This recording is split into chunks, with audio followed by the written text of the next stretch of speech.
William Matthews watched proudly as his daughter Kaya stood before the mirror, gently touching the fresh Moko on her chin. The traditional Maori marking wasn't just a decoration, it connected her to generations of family heritage. At 17, Kaya had waited patiently for this important moment. "You look beautiful," William said, his eyes filled with emotion. "Your grandmother would have been so proud to see you carrying on our traditions." Kaya smiled nervously. Tomorrow would be her first day back at Wellington College since the ceremony. She wondered how her friends and teachers would react to her Moko kawi. "Do you think there will be any problems at school?" she asked. William shook his head. "The school handbook mentions cultural expressions are protected. Besides, times have changed. People understand better now." But the next morning didn't go as planned. Kaya had barely stepped through the school gates when Mrs. Peters, the front office secretary, approached her. "Kaya, Principal Harrison wants to see you immediately," she said, avoiding looking directly at Kaya's chin. When Kaya entered the principal's office, she found Mr. Harrison typing at his computer. He didn't look up for nearly a full minute. "Miss Matthews," he finally said, his voice cold. "Can you explain what that is on your face?" Kaya stood taller. "It's my Moko, sir. It's a traditional Maori marking that women in my family have worn for generations. I received it in a special ceremony last weekend." Principal Harrison frowned deeply. "Our school policy clearly states no facial markings or tattoos are permitted." "But it's not just a tattoo," Kaya explained. "It's a sacred cultural tradition. It represents my heritage and identity." "Rules are rules," he replied firmly. "Either you find a way to cover it up while on school grounds, or you cannot attend classes."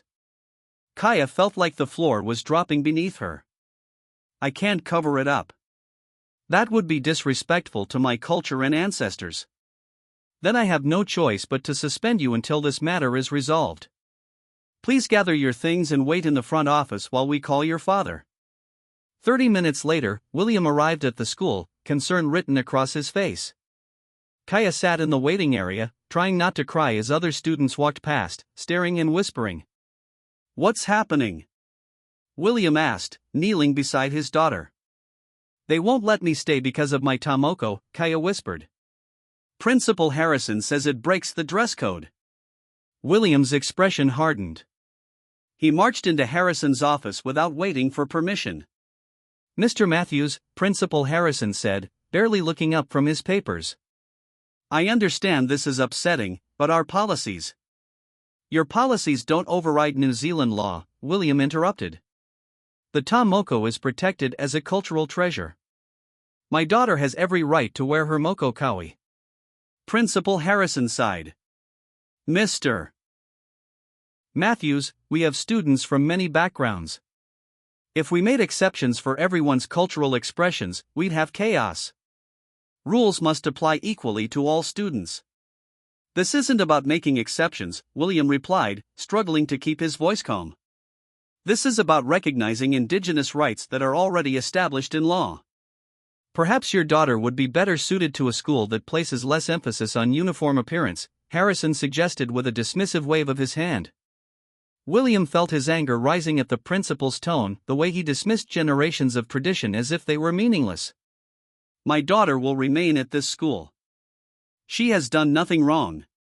Then she'll remain suspended until she complies with our policies," Harrison said firmly. "That's my final word on the matter." That evening, Kaya sat at their kitchen table, picking at her dinner. "Maybe I should just find another school," she said quietly. William reached across the table and took her hand. "No, darling. You've done nothing wrong, and we won't let them make you feel ashamed of who you are." "But what can we do?" Kaya asked. "I'm going to fight this," William promised. "I'll talk to the school board. I'll bring in legal help if necessary. This isn't just about you, it's about every student who comes after you." Kaya looked up at her father, seeing the determination in his eyes. "Remember what Gran always said," William continued. "Our culture survived because people were brave enough to keep it alive even when it was hard. Your Moko kawi is part of that bravery. For the first time that day, Kaya smiled. I won't let them make me ashamed. William nodded. And I won't stop until they understand. Sometimes people fear what they don't understand, but we'll help them learn. Your identity matters, and I promise we'll fight for it together. The next morning, William woke up early and put on his best suit. He hadn't worn it since his mother's funeral last year. Today, he needed to look professional for his meeting with the school board. Are you sure you don't want me to come? Kaya asked, watching her father adjust his tie. No, stay home today. Rest, William said gently. I'll handle this first part alone. Before heading to the school, William made 3 important phone calls. First, he called his cousin Peter, who worked as a lawyer. Then he called Thomas Baker, a local newspaper reporter. Finally, he phoned Mary Wilson, an old friend who worked at the Department of Education. When William arrived at Wellington College, the halls were busy with students rushing to class. Several teenagers stared at him as he walked toward the administration office, perhaps recognizing him as Kaya's father. Principal Harrison was waiting in his office, looking annoyed at being called to an early meeting. Mr. Matthews, I thought we concluded our discussion yesterday, he said coldly. We've only just begun, William replied calmly. I've spoken with the Department of Education. They confirm that cultural expressions like the Moko are protected. Your policy directly violates my daughter's rights. Harrison's face tightened. We have lawyers too, Mr. Matthews. Our policies have been approved by the school board. Then I'll address the board directly at their meeting tomorrow night, William said. Unless you'd prefer to reverse your decision now and avoid the publicity? Harrison's eye twitched slightly. Publicity? Yes, William nodded. The local paper is quite interested in this story. Discrimination against Maori cultural practices makes for compelling headlines, don't you think? As William left Harrison's office, a young teacher with kind eyes approached him in the hallway. Mr. Matthews? I'm Emma Parker, Kaya's English teacher, she said quietly, looking around to make sure no one was listening. Could we speak privately? They found an empty classroom, and Emma closed the door behind them. I wanted you to know that many teachers disagree with Principal Harrison's decision, she said. This isn't the first time something like this has happened. William leaned forward. What do you mean? Emma took a deep breath. Last year, a boy named Robert was pressured to leave because he wore a religious head covering. And before that, a girl named Grace was denied permission to start a cultural awareness club. Why hasn't anyone spoken up? William asked. Fear, Emma said simply. Harrison has powerful friends on the school board. Teachers who challenge him often find themselves with poor performance reviews. She reached into her bag and pulled out a folder. But I've been keeping records. Dates, incidents, witnesses. If you're going to the board meeting, you might need these. William took the folder, feeling both grateful and disturbed. This is bigger than just Kaya, isn't it? Emma nodded sadly. Much bigger.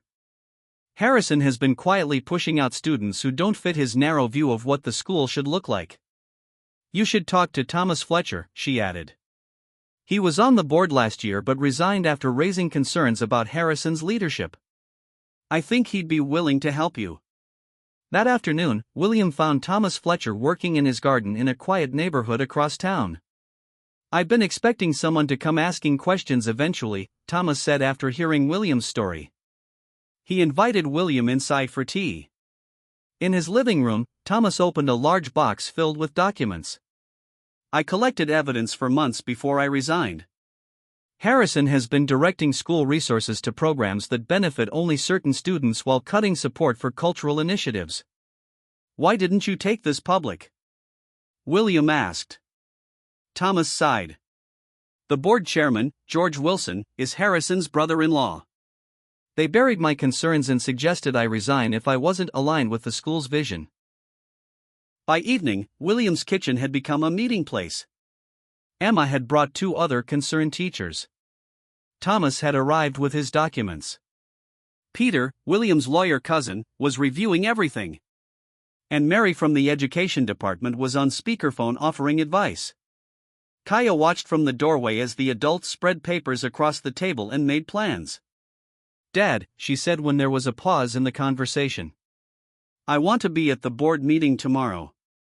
William looked at his daughter's determined face, at the Moko kawi that had started this battle. "Are you sure? It might get unpleasant." Kaya nodded firmly. "This isn't just about me anymore.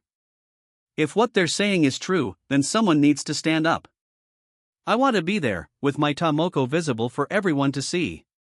William felt a surge of pride. "Then we'll face them together." The meeting room at Wellington College was packed. William had never seen so many people at a school board meeting before. Parents, teachers, and even students filled every chair.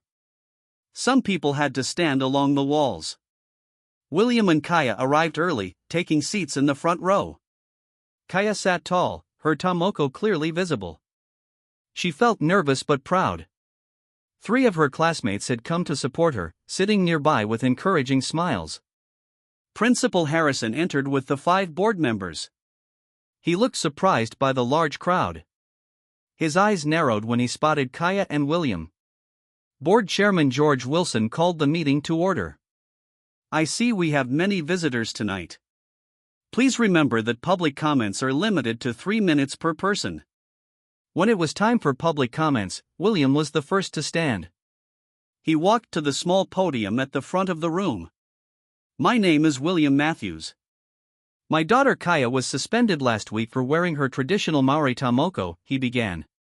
"But as I looked into this matter, I discovered this wasn't an isolated incident." William pulled out the folder Emma had given him. "Over the past 3 years, at least 12 students from different cultural backgrounds have been forced out of this school through selective enforcement of rules." Principal Harrison shifted uncomfortably in his seat. "We have gathered statements from these former students and their families," William continued. "We have documentation showing how cultural programs have been systematically defunded while other programs received increased support." Chairman Wilson tried to interrupt. "Mr. Matthews, these are serious accusations that should be addressed through proper channels, not in a public meeting." From the back of the room, Thomas Fletcher stood up. "I tried to address them through proper channels for a year as a board member. You buried my concerns and forced me to resign." Murmurs spread through the crowd. "I have copies for each board member of all the evidence we've gathered," William said, handing a stack of folders to the board secretary. "Including financial records showing misallocation of funds meant for cultural education programs."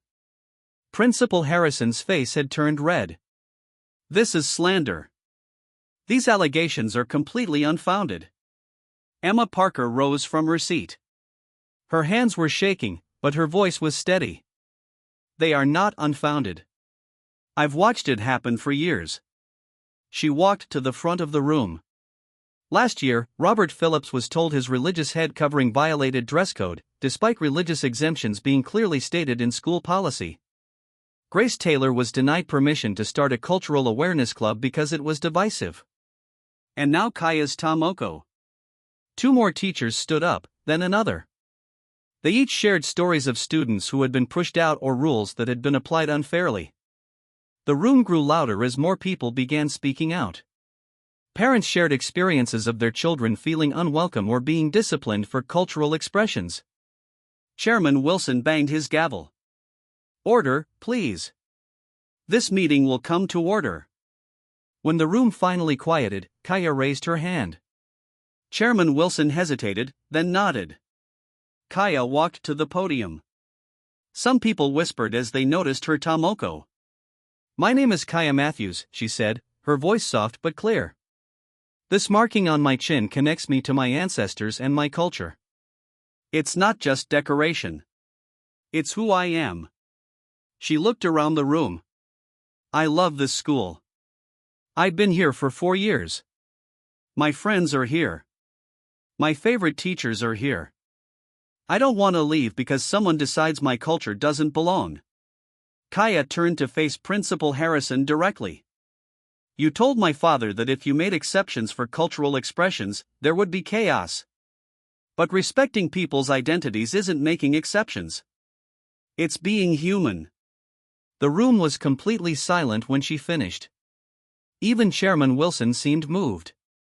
After a moment, an older board member named Dorothy Brown spoke up. I think we need to take these concerns very seriously. I move that we form an independent committee to investigate these allegations and review all relevant policies. I second the motion, said another board member quickly. Chairman Wilson looked like he wanted to object but saw the mood of the room. All in favor? 3 hands went up immediately. After a pause, a fourth joined them. Only Chairman Wilson kept his hand down. Motion carries, he said reluctantly. We will form an investigative committee and suspend any disciplinary actions related to cultural expressions until their work is complete. As people began to leave the meeting, many came to thank William and Kaya. Teachers, parents, and students some Kaya had never even spoken to before expressed their support. This is just the beginning, William told Kaya as they walked to the car. The real work starts now. Kaya nodded. But at least now people are listening. The investigation moved quickly over the next 2 weeks. The independent committee interviewed dozens of students, parents, and teachers. They reviewed 5 years of school records, disciplinary actions, and budget decisions. Kaya returned to school the day after the board meeting. Some students stared at her Moko, but many smiled and welcomed her back. Her math teacher, Mr. James, had even taken time to learn about the cultural significance of the marking and asked her respectfully about it before class. Not everyone was supportive, though. Kaya noticed some parents whispering when they saw her in the hallway. A few students made unkind remarks when teachers weren't listening. And Principal Harrison avoided looking at her entirely. Just ignore them, said Kaya's friend Lisa during lunch. They're on the wrong side of history. On Friday afternoon, William received a phone call from Dorothy Brown, the board member who had proposed the investigation. Mr. Matthews, the committee would like to meet with you and Kaya tomorrow morning, if possible, she said. We've found some concerning information that we'd like to discuss with you. When they arrived at the school the next day, they were led to the conference room where 5 people waited: Dorothy, 2 other board members, a woman William didn't recognize, and Thomas Fletcher. Thank you for coming, Dorothy said. This is Janet Moore from the Regional Education Office. She's been helping with our investigation. Janet nodded politely. We appreciate your willingness to bring these issues forward, Mr. Matthews. Dorothy placed a thick folder on the table. What we've found goes beyond cultural insensitivity. For the past 5 years, Principal Harrison has been systematically redirecting funds meant for cultural education programs, language support, and diversity initiatives. Where did the money go? William asked. Some went to sports programs, particularly those his son participated in, Thomas explained. Some went to building renovations that weren't approved by the board. And some simply disappeared. Janet leaned forward. This is now beyond an internal school matter. We're looking at potential financial misconduct that requires a formal investigation. What happens now? Kaya asked quietly. The board has called an emergency meeting for Monday evening, Dorothy said. We'll present our findings and vote on next steps, which will likely include placing Principal Harrison on administrative leave during the investigation. Over the weekend, word spread about the emergency meeting. By Monday, it seemed everyone in town knew something big was happening at Wellington College. The meeting room was even more crowded than before. Television cameras from a local news station were set up in the back. Reporter Thomas Baker, whom William had contacted earlier, sat with his notebook ready. Chairman Wilson looked nervous as he called the meeting to order. Principal Harrison sat beside him, his face tense. Dorothy presented the committee's findings clearly and directly. She explained how cultural programs had been systematically defunded, how students from certain backgrounds had been disciplined at higher rates, and how money had been misappropriated. Based on these findings, she concluded, the committee recommends that Principal Harrison be placed on administrative leave pending a full financial investigation. The room erupted in murmurs. Chairman Wilson tried to control the crowd but finally gave up and called for a vote.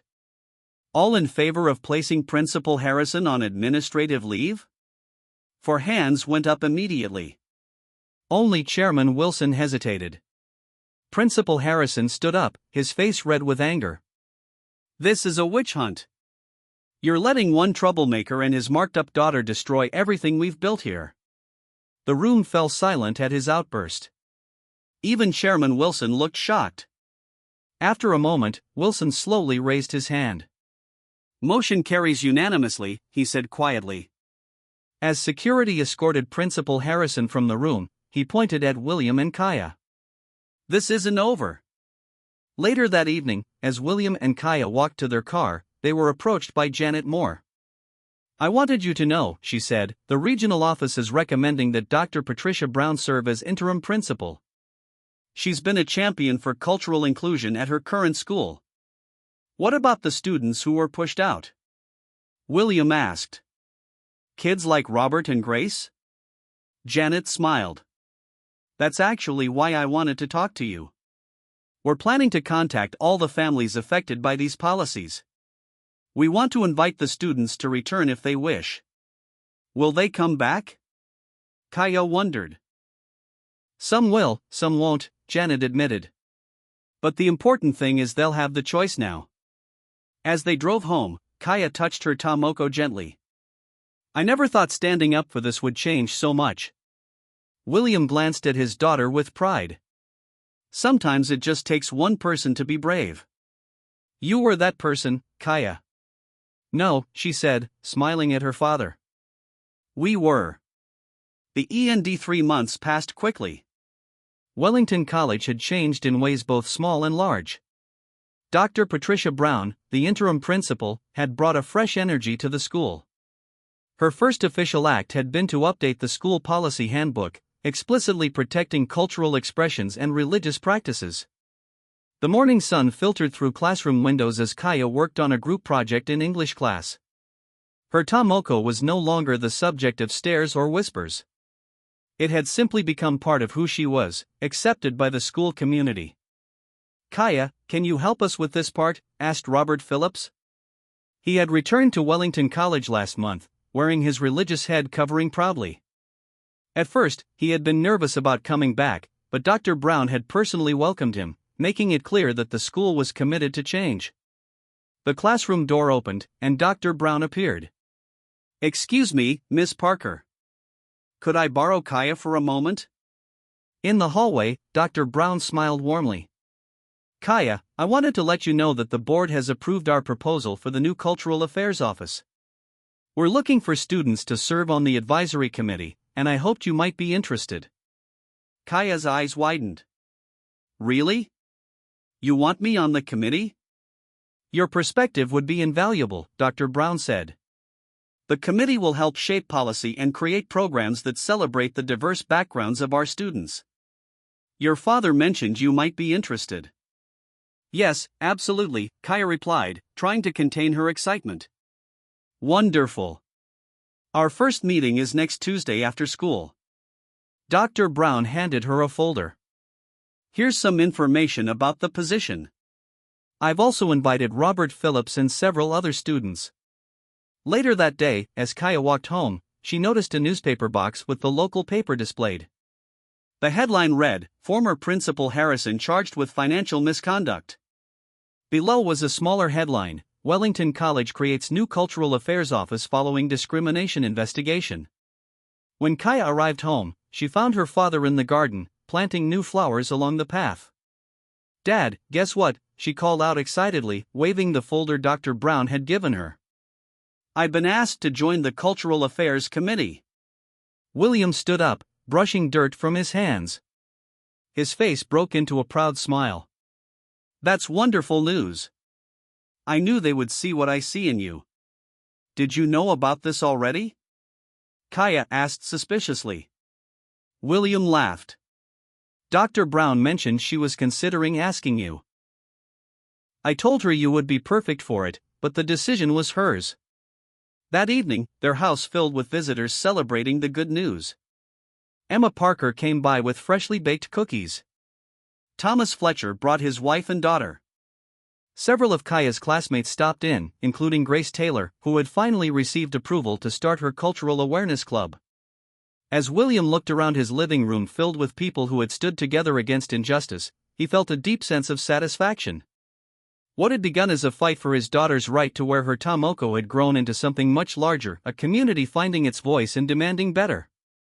"Your grandmother would be so proud," William whispered to Kaya as they prepared more tea for their guests. "Not just of your Moko kawi, but of how you stood up for it." "I learned from you," Kaya replied, hugging her father tightly. 6 months later, Wellington College held a special ceremony. Students, parents, teachers, and community members gathered in the school auditorium. The newly established Cultural Affairs Office was being officially opened, and the school was unveiling a new mural in the main entrance hall. The mural, created by a local Maori artist with help from students, depicted people from many different backgrounds standing together.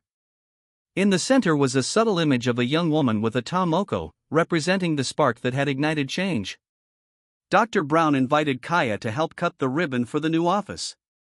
As she stepped forward, Kaya noticed many faces in the crowd, people who had been part of their struggle and those who had returned to the school because of the changes. After the ceremony, a reporter approached William. "Mr. Matthews, how does it feel to see all these changes that came from standing up for your daughter?" William looked at Kaya, now surrounded by friends from the student committee. "It feels like hope," he said simply. "Sometimes it takes one small act of courage to reveal a larger truth. My daughter taught me that." As they walked home that evening, Kaya looked up at the stars appearing in the darkening sky. "Do you think this will last? All these changes?" William put his arm around her shoulders. "Change is never easy, and there will always be people who resist it. But once people see a better way forward, it's hard to go back. What matters is that we created space for everyone to belong just as they are." Kaya touched her Moko gently. What had once been a source of conflict had become a symbol of positive change, not just for her, but for an entire community. The end.